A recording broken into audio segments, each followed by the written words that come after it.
Thank you for coming. Thank you to everybody for coming to another one of our Zoom sessions. It's been a while and I'm really looking forward to this. I hope everybody's in good spirits and feeling well. My name's Judy Friedman-Kadish. Most of you know me. I'm the director of Americans for a Safe Israel, also known as AFSI. I hope you've been enjoying our e-newsletters that have been coming out twice a week, keeping you up to date on what's going on in Israel, as well as our reactions to what's happening. And I am hoping that some of you, if not many, are looking forward to our next trip to Israel, which will be scheduled in early May. So enough of that. I want to introduce a very, very exalted speaker, Ambassador Yoram Ettinger. We're so thrilled he's with us. The ambassador is a diplomat, researcher, writer, lecturer, consultant. He's dedicated to education through well-documented, out-of-the-box and politically incorrect thinking on U.S.-Israel relations, Middle East affairs, the Palestinian issue, the Iranian threat, and Jewish-Arab demography, which is what I originally heard you speak on, Yoram. He also serves as a consultant to U.S. and Israeli movers and shakers on U.S.-Israel relations and Mideast affairs. Since 1993, Ambassador Ettinger makes 3 to 5 annual visits to the U.S. for 2 to 5 weeks, each for briefings, lectures, and interviews, although we were just saying in these Corona days, he's making a lot of Zoom appearances as well. He is the author of a weekly English and Hebrew politically incorrect brief article analyzing the mutually beneficial U.S.-Israel cooperation, U.S.-Israel mutual threats and challenges, the impact of the Palestinian issue on U.S. interests, Middle East turbulence, and the Jewish-Arab demographic balance. Ambassador Ettinger serves as co-founder of the America-Israel Demographic Research Group, which has exposed the myth of the Arab demographic time bomb while documenting an unprecedented Jewish demographic tailwind. Ambassador Ettinger is married to Ora, and they have 3 daughters, Tal, Adi, and Deganit, and 3 grandchildren, Noga, Roni, and Guy. Ambassador Ettinger, I don't want to take any more time from your speaking time. I know you have an important engagement after this. So without further ado, I introduce Yoram Ettinger. Thank you very much. It's a pleasure and honor to be a guest of AFSI, which I've been associated with going back to the mid-1980s. I would like to start with a brief episode from a 5th grade class in elementary school, class of mathematics, and the teacher asked one of the students, if I lend your father $100 to be repaid in 10 equal installments, non-interest-bearing installments, how much should I expect to get back after 5 installments? And the kid said, well, it's easy, absolutely nothing. And the teacher said, what do you mean nothing? Have you forgotten your math? Don't you know your math? And the students say, well, teacher, I know my math, but do you know my father? and I feel that way many times when I follow US policy in the Middle East at large, towards Iran in particular, and including US-Israel relations. And maybe a few words before we move into the actual topic of $3.8 billion foreign aid or investment, just a few sentences on Iran in the context of, do I know, does the teacher know the father of the student? What we see today is a very unfortunate replica of what took place in 1978-79, prior to and during the initial stages of the Islamic Revolution in Iran.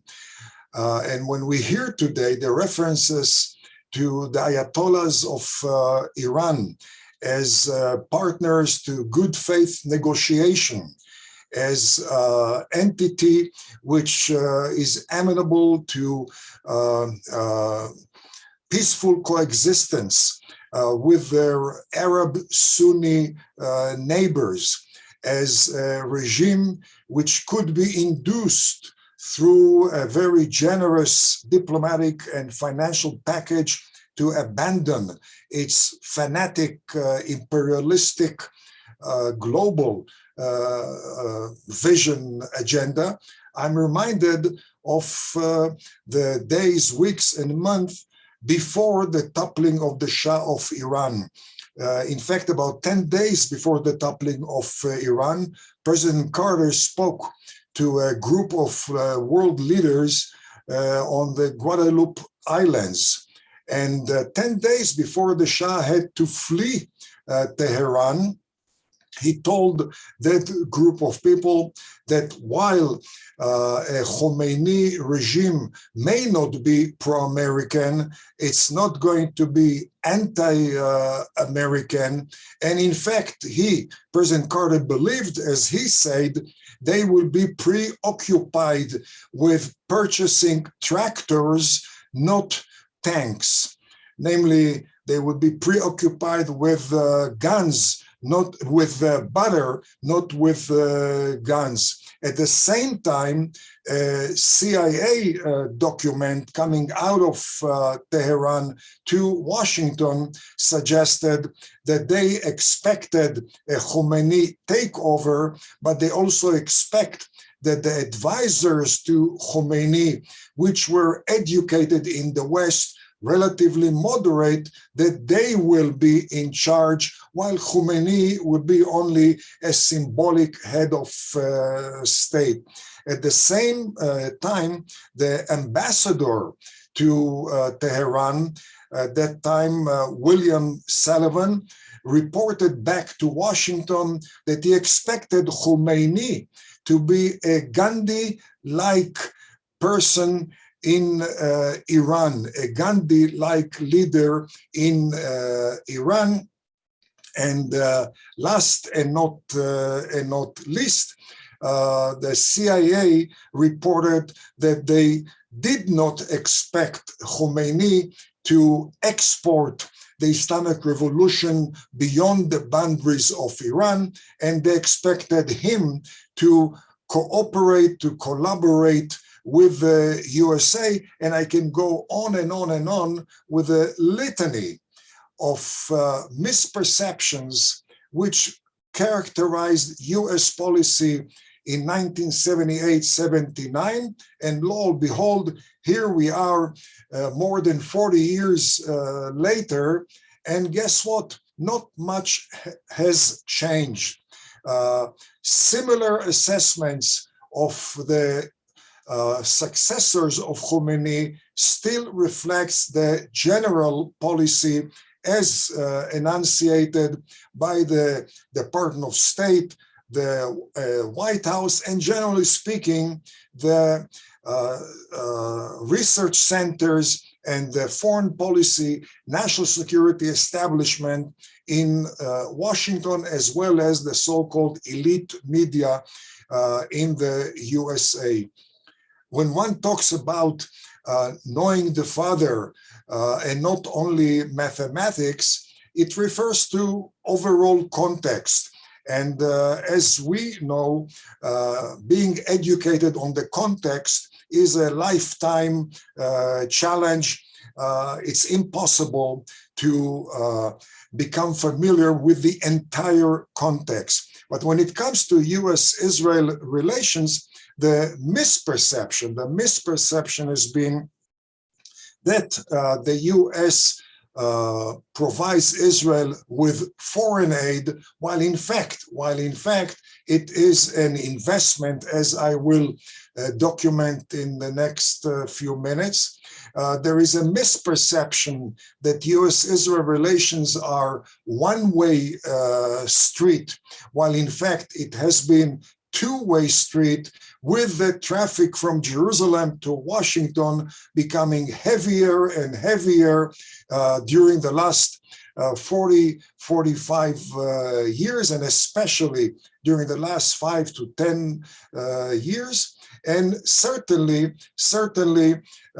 there has been a notion that the $3.8 billion provided to Israel could be utilized much better and certainly a much more logical way domestically, rather than transfer it to Israel, while in fact the $3.8 billion invested in Israel yields to the American taxpayers a few 100% rate of return year in and year out. And here I would like to dwell on a few personal experiences which I have had in recent years.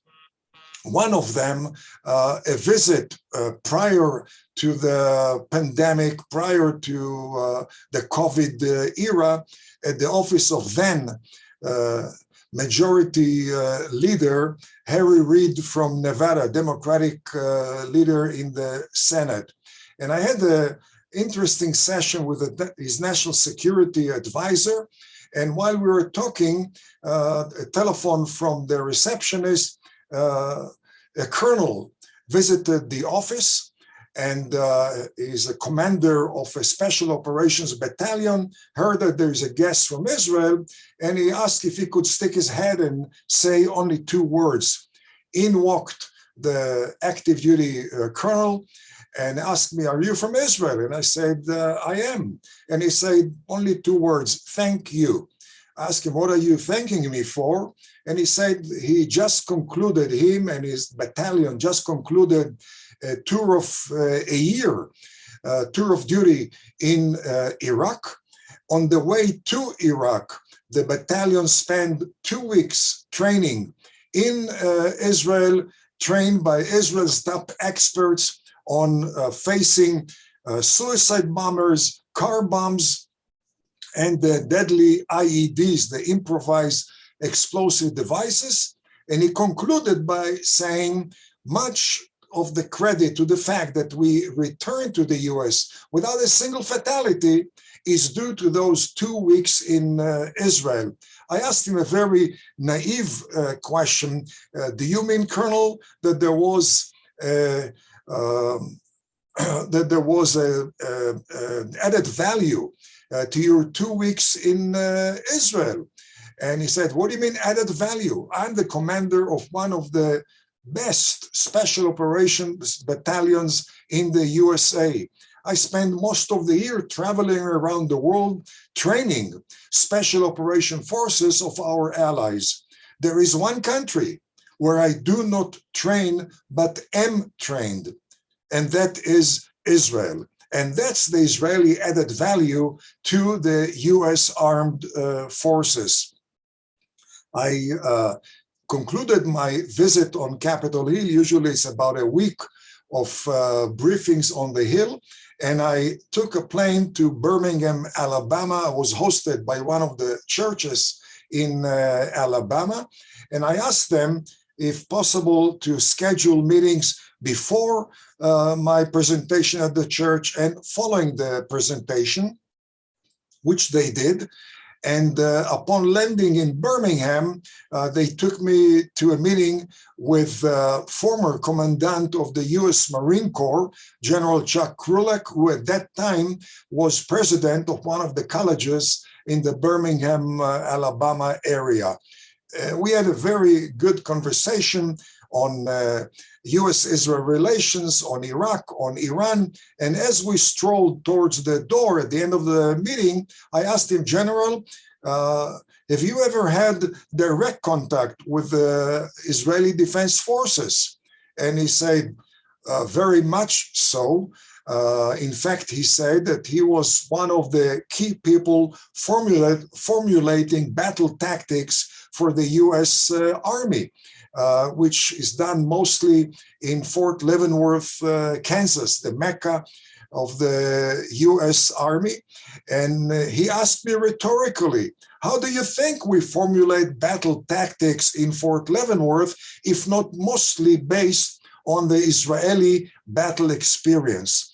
Following the presentation at the church in Birmingham, there was a reception, and one of the guests at the reception was an active duty major serving on a base just outside Birmingham. And again, we were engaged in an interesting conversation, and at the end of which, once again, I asked him, Major, have you ever had direct contact with the Israeli Defense Forces? His response was surprising. He said, what do you mean? Every single day. I asked him, how can you have every single day contact with the IDF, which, while you are here in Birmingham, some 6,000 miles away from Israel?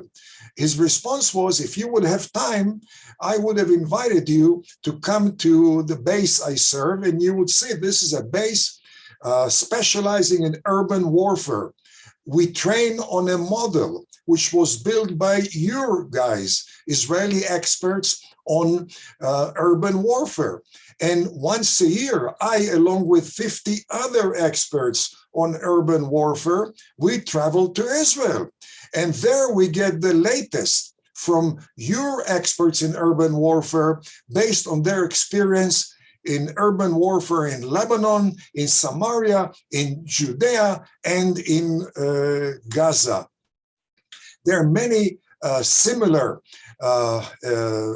experiences, similar documentations of Israel as a unique force multiplier for the US armed forces. Maybe one more has to do with the Air Force. I met number of retired combat pilots, American combat pilots, and each one of them separately shared with me the experience which they defined as the most effective experience during their service as American combat pilots, namely joint maneuvers with the Israeli Air Force. My response was, it's very gratifying to hear that, but I have difficulties accepting it, because after all, we in Israel use American hardware, the F-15, F-16, F-35. The IQ of the Israeli combat pilots is certainly not higher than the IQ of the American pilots. Why would American pilots benefit so much by conducting joint exercises, joint maneuvers with the Israeli Air Force? The response from each one of those pilots, and again in separate engagements, was, unlike American pilots, Israeli combat pilots fly every single day under do-or-die state of mind. It doesn't matter whether it's operation of training, because once an Israeli pilot takes off, that pilot is within radar and missile range of a potential enemy. When you fly a plane training operation under do-or-die state of mind, you have to maneuver the plane in a much more creative and much more daring manner. And they concluded their perspective of that Israeli contribution by saying that the only way for them to realize how really good are the American combat planes was to watch the Israeli pilots stretching the capabilities of those planes to a range which was unimaginable for the American pilots. If we talk about force multiplier by Israel in the area of intelligence, in October of 2021, Israeli intelligence alerted the US to an Iranian plan to attack a US military base in Syria. Some 150, 200 American soldiers were alerted and their lives were saved as a result of this Israeli information. The base was bombed, but nobody was hurt. In fact, going back to the 1978-79 era, the Israeli Mossad alerted the Americans to the Khomeini reality rather than Khomeini wishful thinking.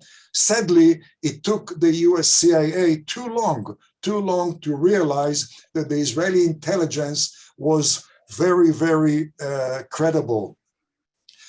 Israeli intelligence has shared with the US has to do with counterterrorism intelligence, sparing the US multitude of terrorist attacks on the mainland and throughout the globe. Israeli intelligence shared with the US is sharing with the US continuously information on enemy and hostile military systems which are faced by Israel and simultaneously either are faced or could be faced in the near future by the US. And certainly Israel has shared with the US actual Soviet Russian military systems which we captured during the multitude of military confrontations with our neighbors. A former chief of the Air Force Intelligence, General George Kagan, was asked once about Israeli contribution to the US national security, US intelligence, and General Kagan's response was, if the US were to procure the scope of information, intelligence information provided by Israel, if the US would have to procure it on its own, then the US would have to establish 5 CIAs. Just for your information, the annual budget of one CIA is about $15 billion. That by itself is over 400% rate of return on the $3.8 billion, which is misperceived as foreign aid, while in fact it's a very, very lucrative investment. We're talking about a force multiplier in terms of benefits to the American defense industries. When I was in Texas, one of my visits, and I pay few annual visits to Texas. One of those visits, I had the privilege of coming to the Lockheed Martin plant in Fort Worth, Texas, which manufactures the F-16 and the F-35.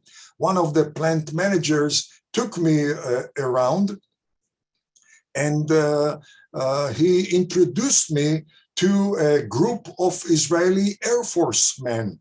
According to the plant manager, their role was to transfer on a daily basis lessons learned by the Israeli Air Force flying the F-16, operationally, maintenance-wise, and repair-wise.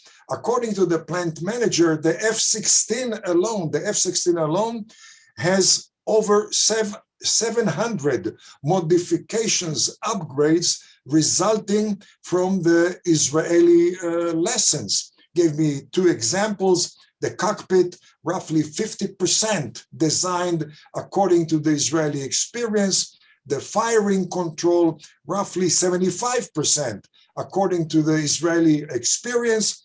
And when I asked him if he could attach a $sign next to those 700 plus modifications, his response was ballpark, mega $billion bonanza to the manufacturer. And he explained the Israeli lessons save the American manufacturers, Lockheed Martin in this case, anywhere between 10 and 20 years of research and development, if at all they would reach such upgrades. As you know, R&D, research and development, amounts to billions of dollars when you develop, when you upgrade combat airplanes. Then he said, the association with Israel has dramatically enhanced our competitiveness in the global market, which has increased our exports, and that has expanded the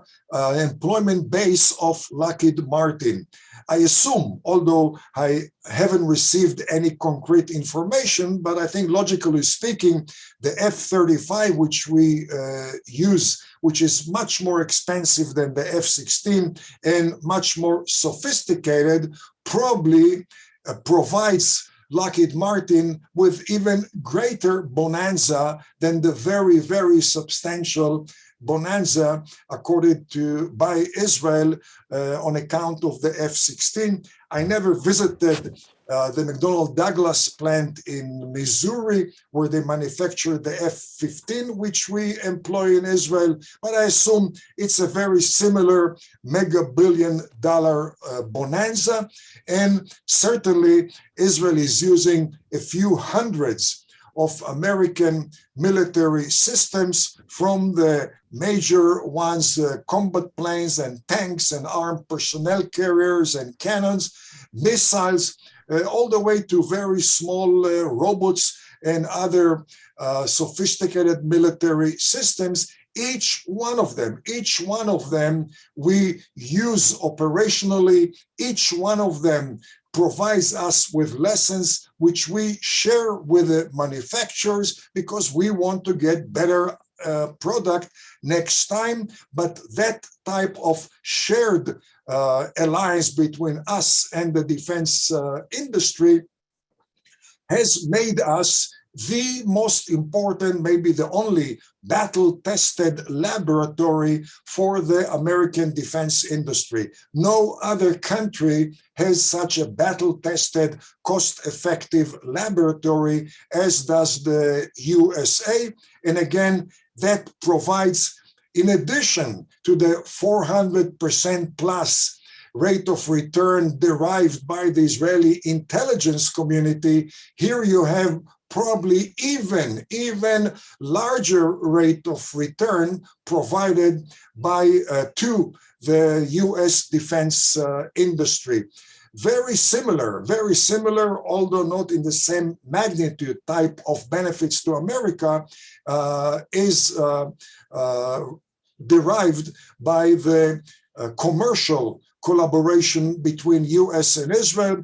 As you probably know, well over 200, probably over 250 top American high-tech companies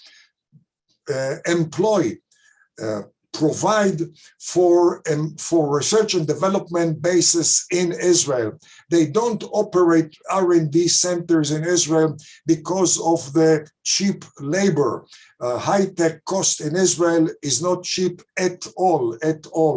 They do that because of the brain power in Israel. They do that because they realize in Israel we have no choice but to develop a very, very strict and definite advantage over every single technology in the world.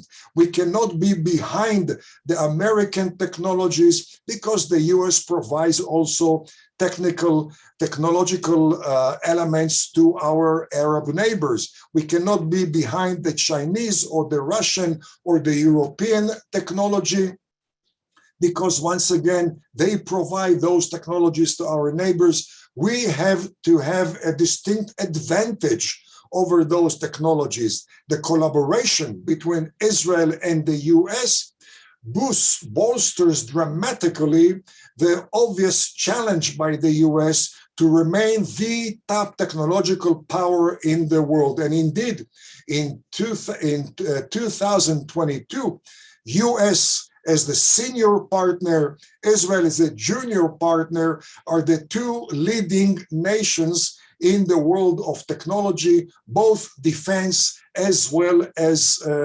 commercial. We're talking about defense collaboration between the two countries. and we're talking about smaller systems than combat planes. I visited the office of Congressman from Chattanooga district in Tennessee.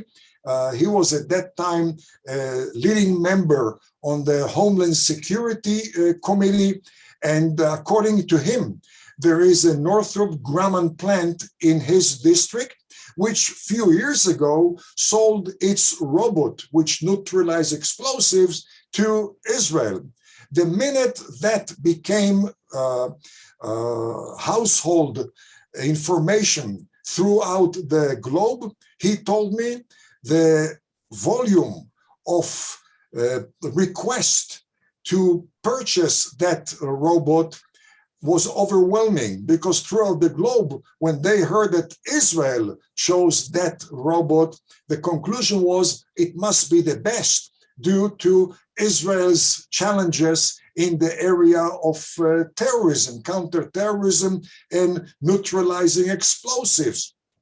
Then told me the congressman, every 2 weeks, the management at Northrop Grumman in Chattanooga holds conference call with the users, which share with the plant their own lessons, which once again spares the Northrop Grumman plant much research and development cost, which also increases their exports, which expands employment base in the district of Chattanooga. And that's one of litany of such examples. Once again, it's a very, very beneficial, productive American investment, which yields back to American taxpayers a few 100% rate of return every single year.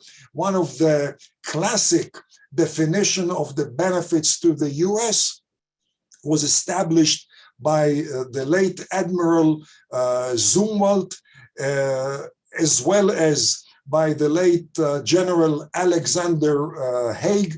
Haig was the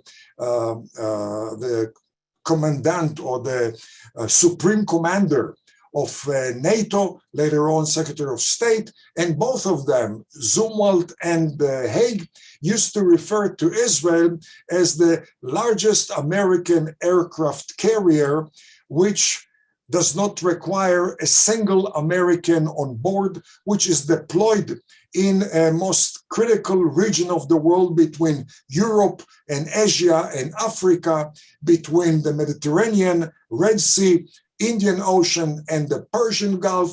And if there would not be Israel in that part of the world, then the US, for its own interest, would have to deploy a few more real aircraft carriers to the Indian Ocean and the Mediterranean, with a few more ground divisions to these areas, all of which would have cost the manufacturing of the aircraft carriers, the maintenance, the deployment. That would have cost anywhere between $15 and $20 billion every single year, all of which is spared by one Jewish state in the western wing of the Middle East. That type of relationship were not always the relationship between the two countries. Back in 1948, the US State Department, the Pentagon, the CIA, obviously along with the New York Times and Washington Post, all opposed and very brutally, the establishment of a Jewish state. They claimed that a Jewish state would be pro-Soviet, a Jewish state would be a burden on the US, a Jewish state would undermine US-Arab relations, and a Jewish state would not be able to face the all-out Arab military offensive on the newly established state, all of which obviously has been refuted by reality. The real change came in 1967, while most of us tend to observe 1967 as a war of deliverance as far as re-establishing Jewish control of Judea and Samaria, reuniting Jerusalem. Others, unfortunately, view that as a war which produced a so-called occupation in Judea and Samaria. But the larger context, the context of US-Israel relations, documents a much, much different perception of that war.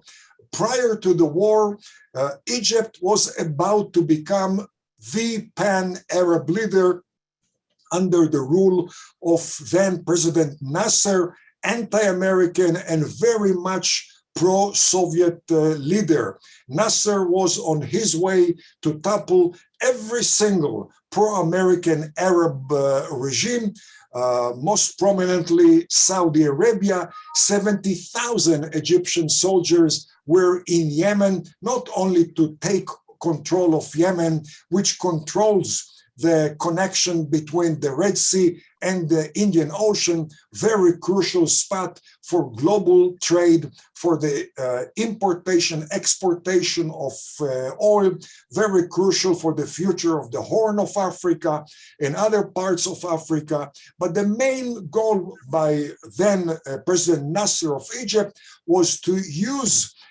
Yemen as a stepping ground to take over, to topple the pro-American House of Saud regime in Riyadh, Saudi Arabia, and similar intentions toward Oman, United Arab Emirates, Bahrain, and eventually Jordan, again, every single pro-Arab regime.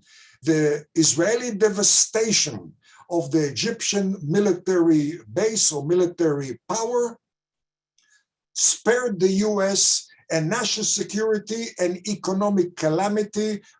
Bear in mind, 1967, US was highly dependent on importation of oil from the Persian Gulf, nothing like today, where the US is almost energy independent, certainly the #1 producer of oil and natural gas. And at the same time, it was Israel which denied the Soviet bloc a major bonanza, all of which happened because of one Israeli preemptive war, which, by the way, was launched in defiance of American pressure to refrain from launching such a war.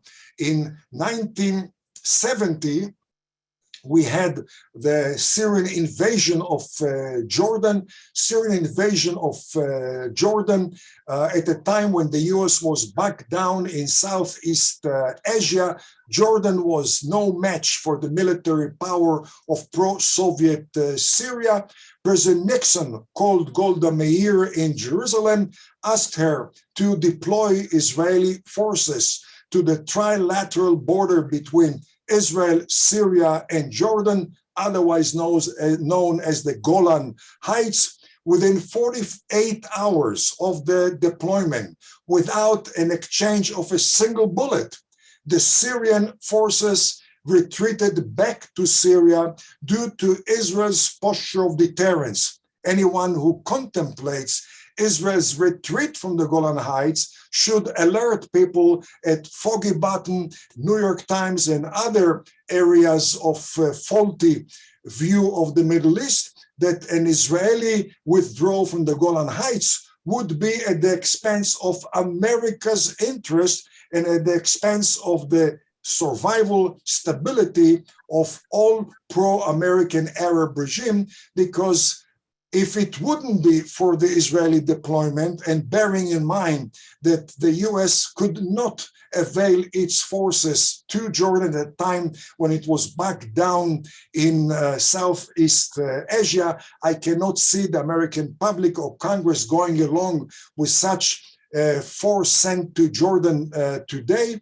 But once you topple the Hashemites in Jordan, the question is how quick, how fast will the ripple effect be activated into Saudi Arabia, into the entire Arabian Peninsula, toppling every single pro-American Arab regime, all of which is being precluded through Israel's posture of deterrence in the Middle East without using a single American soldier.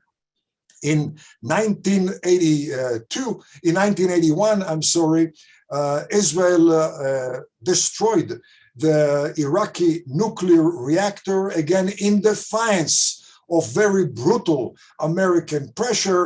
As you may know, following the bombing of a nuclear reactor, we were punished by the American administration, suspension of shipment of very critical military system, suspension of defense agreements with Jordan. But for 10 years, the US refrained from admitting the unique service rendered to America by that bombing. 10 years later, in 1991, following the first Gulf War, there was a major defense event in Washington. I was at that time at the Israeli embassy, and I attended that event. The featured speaker was then Defense Secretary Dick Cheney. His first sentence was, "Thank you, Israel, for bombing the Iraqi nuclear reactor in 1981, which spared the US and the world a potential nuclear confrontation in 1991. How many thousands of lives were spared by that Israeli operation? How many mega billions or maybe trillions of dollars were spared by such an operation? I can go on and on, but I look at the clock.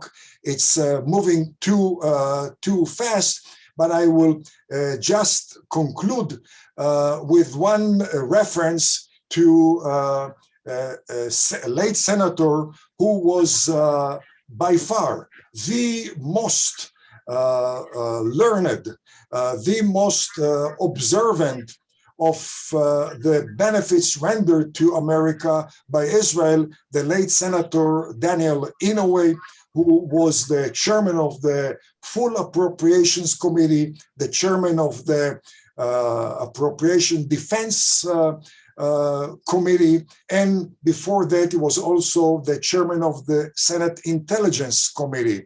And in one of multitude of our meetings, he told me that as far as the Intelligence Committee in the Senate is concerned, the scope of intelligence received by the US from Israel exceeds that which the US receives from all NATO countries combined.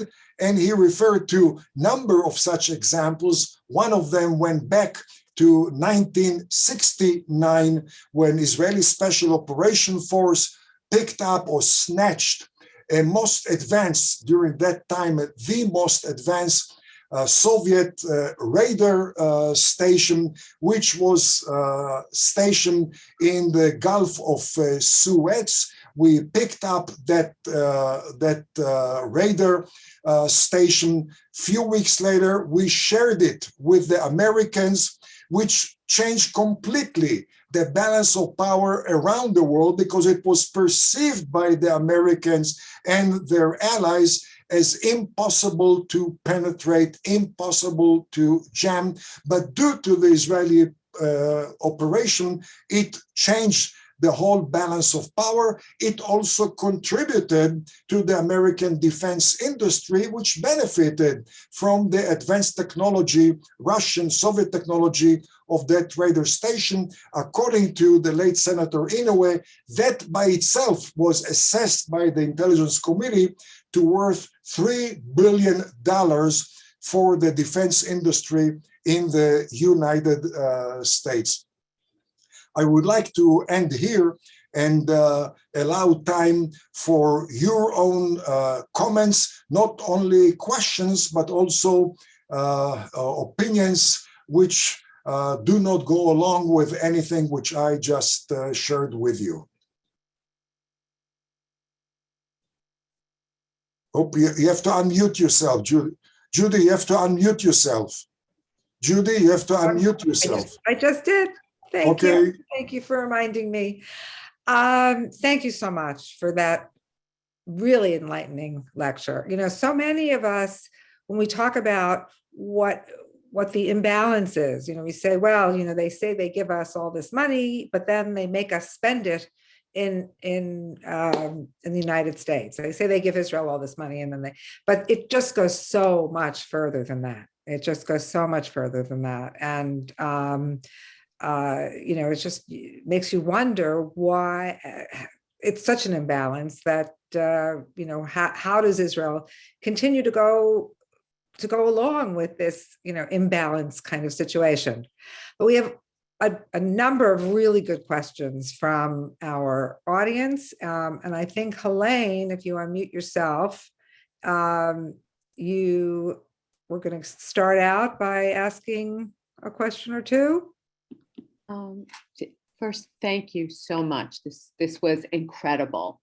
I think there's a few questions that are up right now, but one of the questions that I had, and it actually reflects a few of the other questions, is with all of the upside, is there a downside for Israel to be providing this and accepting the 3.8 billion? Yeah, I've been of the opinion that Israel should wean itself of so-called foreign aid. I've been writing about it since '91. I know for a fact that it had an impact on former Prime Minister Netanyahu when he first came to the joint session of Congress. I believe it was in 1997, maybe 1996. And the key element in his presentation there was an announcement that Israel was going to phase out the economic support fund, namely the non-military foreign aid, at that time, $1.2 billion. He did that, but from my perspective, sadly, not the way I proposed. The way I proposed then, and I continue proposing now, is for Israel to phase out everything, the entire foreign aid over 10 years. Mind you, today $3.8 billion is less than 1% of Israel's GDP. Having gone through adjustment of budget due to the COVID pandemic, with amounts exceeding that, Israel certainly can cope with that over 10 years. But my suggestion at that time was, and still is, not simply phase out 10% every year, but every year redefine the 10% as another joint US-Israel fund, which would provide for American and Israeli industries to collaborate based on shared interest, based on synergy. A major American cyber technology company and a young Israeli cyber company, which came up with a groundbreaking, game-changing development, would work together, developing new products to the benefit of both countries. Obviously, the giant would benefit much more, but why should Israel care about that? That idea is based on what Rand Fishbein here is very familiar with, the Binational Industrial Research and Development Foundation, the BERD Foundation, which was established, I believe, back in 1977. I believe the total amount spent by both countries is about $150 billion, maybe slightly more, but the revenues generated to both sides, mostly to the American side, have exceeded $8 billion due to the synergy created between American and Israeli business concerns. The way I look at it, there should be, over 10 years, 10 new such funds, each one focusing on a particular area, artificial intelligence, cyber security, but also commercially, irrigation, different areas of agriculture.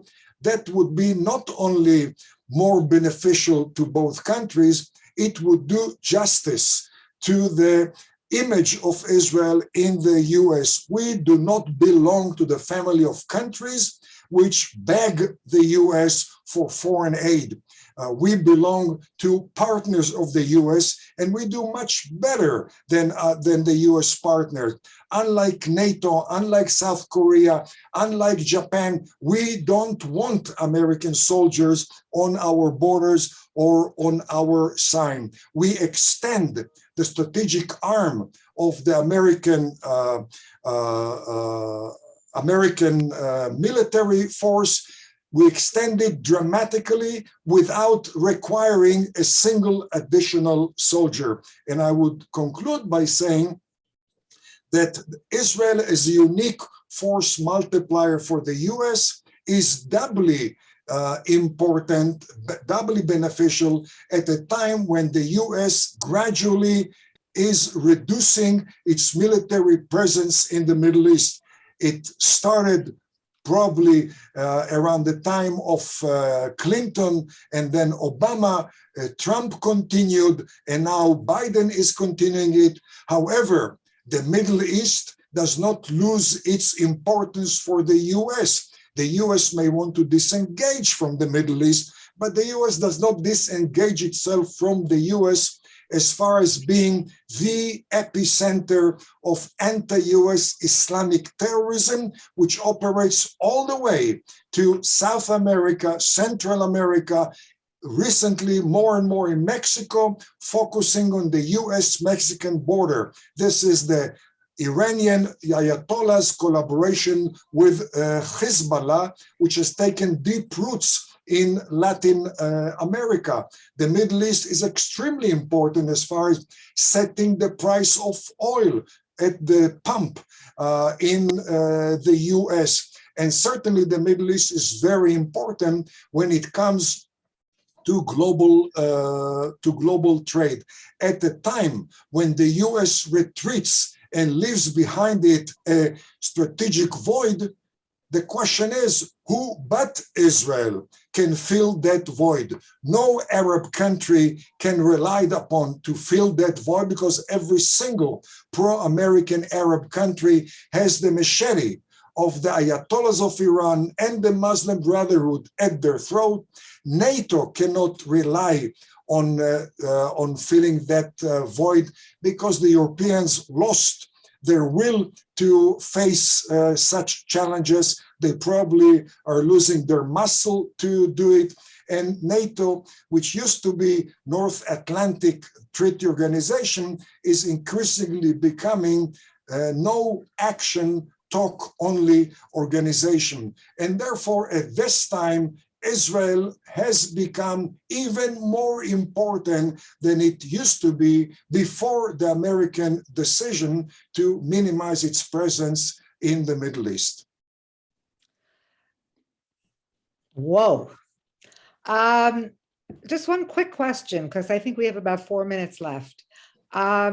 With all the importance that Israel has for the entire Western world, what is the idea of holding up funding for Iron Dome? And does Israel really need the Iron Dome funding to come from the United States? Well, again, we have to look at the Iron Dome as a joint venture, which it is, between US and Israel. Israel developed the Iron Dome technology, but the manufacturing of Iron Dome is combined between the Israeli developer Rafael, which is one of the top defense contractors in Israel, especially research and development contractor, and Raytheon in the USA. Increasingly, the manufacturing is coming over to Raytheon. Recently, the US acquired two Iron Dome batteries. I know that some of US allies are considering acquiring the Iron Dome, be it Japan, be it South Korea, be it some of the Middle Eastern pro-US Arab countries, be it the Lithuania, Estonia, some of the Baltic states who are concerned about Russia. So we are talking about a joint venture here, and obviously $1 billion, yes, can be handled by Israel, but if it enhances US-Israel cooperation, why not do that? Myself, I would prefer to see that done through a defense budget of the US, which it is, rather than as a special Israeli type of an Israeli-driven amendment or Israeli standalone bill. All right. Yoram, we have loads of very, very good questions and very, very good comments, and about 1 minute left. So my question to you is there an email address where some of our people can reach Absolutely. you? Absolutely. In fact, I would encourage anyone who would like to communicate directly with me. You can do it certainly through AFSI, through Judy. You can do it also directly to me. My email is very simple. Yoram Tex, YORAMTEX, TEX like Texas, Yoram Tex at gmail.com, and I would be glad to communicate with you, especially hear any criticism you have. And also I have a website which is called, the address is www. And in one word, the Ettinger report, Ettinger with double T, www.theettingerreport.com. And of course, you have the report that comes out. Yeah, and I send weekly articles to a mailing list, which you may want to join.